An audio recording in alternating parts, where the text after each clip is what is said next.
자, 엄근지 기자와 함께하는 대우잼 뉴스 계약갱신 요구권 관련 6번째 시간입니다. 자, 이번에는 임차인 입장에서 조금 이제 뭐랄까 민망한 혹은 미안한 그런 경우일 수도 있어요. 자, 계약갱신 요구권을 썼어요.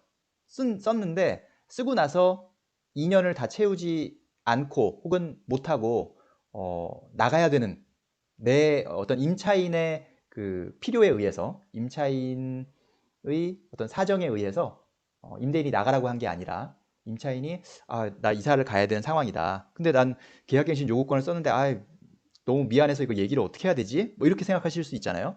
자, 이런 경우는 뭐 이사를 가도 되는지 뭐 또 어떻게 뭘 해야 되는지 이런 궁금증이 있을 수 있습니다. 바로 이번 시간에는 그 부분에 대해서 어떻게 규정이 되어 있는지 어떻게 하면 되는지 살펴보도록 하겠습니다. 좋아요와 구독 많이 많이 눌러주시고요. 자, 지금부터 시작하겠습니다.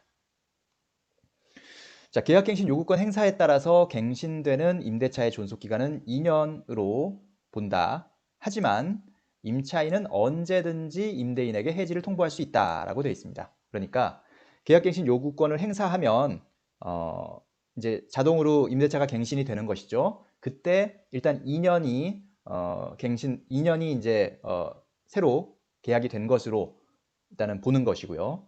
하지만 그렇다고 해서 임차인이 그 2년을 반드시 채워야 되는 것이냐? 그런 것은 아니라는 뜻입니다.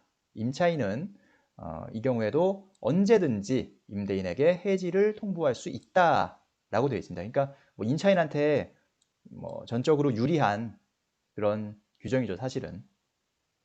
다만, 다만 이 해지의 효력은 임대인이 통지를 받은 날부터 3개월 후에 발생한다라고 되어 있습니다. 그러니까 임차인은 계약 해지를 통보하더라도 계약 만료 전인 상황이기 때문에 이런 상황이라면 석 달간은 임대료를 줘야 한다라는 뜻입니다.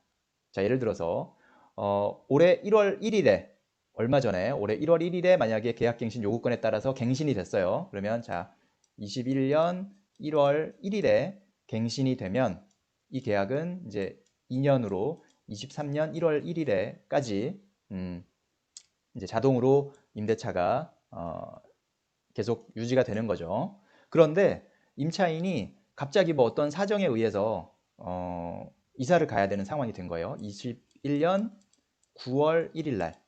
네. 자, 9월 1일 날 뭐 해외 발령을 받았다든지 예를 들어서 뭐 어쨌든 이제 이사를 가야 되는 상황이 된 거예요.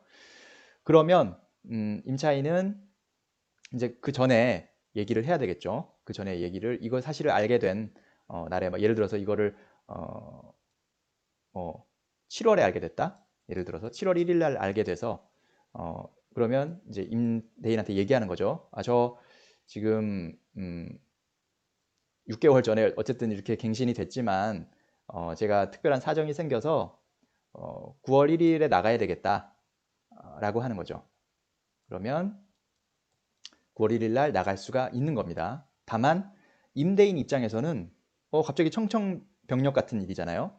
진작에 얘기했으면 진작에 다른 세입자를 구했을 텐데 갑자기 이제 나가겠다고 하니까 나는 이제 한 2년 다시 계약이 연장됐으니까 23년 1월 1일까지는 그래 뭐 세입자 이제 안 찾아도 되고 뭐 지금 이 조건대로 그냥 있으면 되겠다 싶었는데 갑자기 21년 9월 1일까지만 있겠다고 하니까 그렇기 때문에 이제 임대인도 뭔가 이제 세입자를 구할 시간이 필요한 거고 뭔가 이제 대비할 그런 시간이 필요하니까 석 달은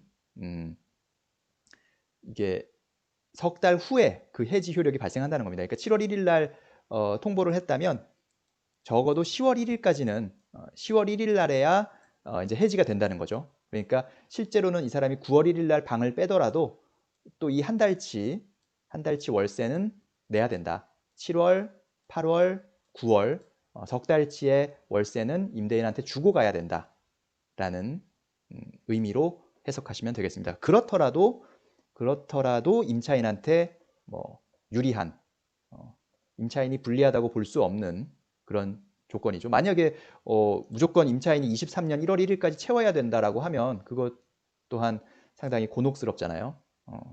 임차인이 또 어쩔 수 없는 사정에서 나가야 되는 거니까.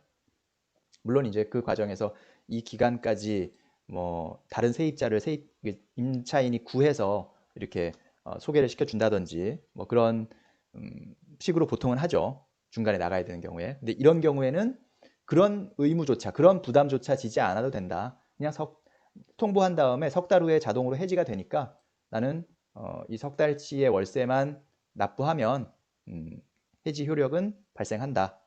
그러니까 임대인은 이 통보를 받은 날로부터 석 달 후에는 아무리 늦어도 이제 보증금을 돌려주고 해야 되겠죠.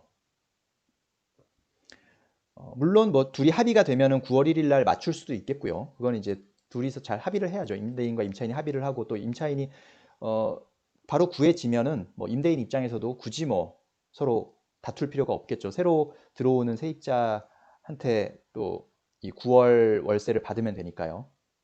뭐 그런 상황이다라고 이해를 하시면 되겠습니다.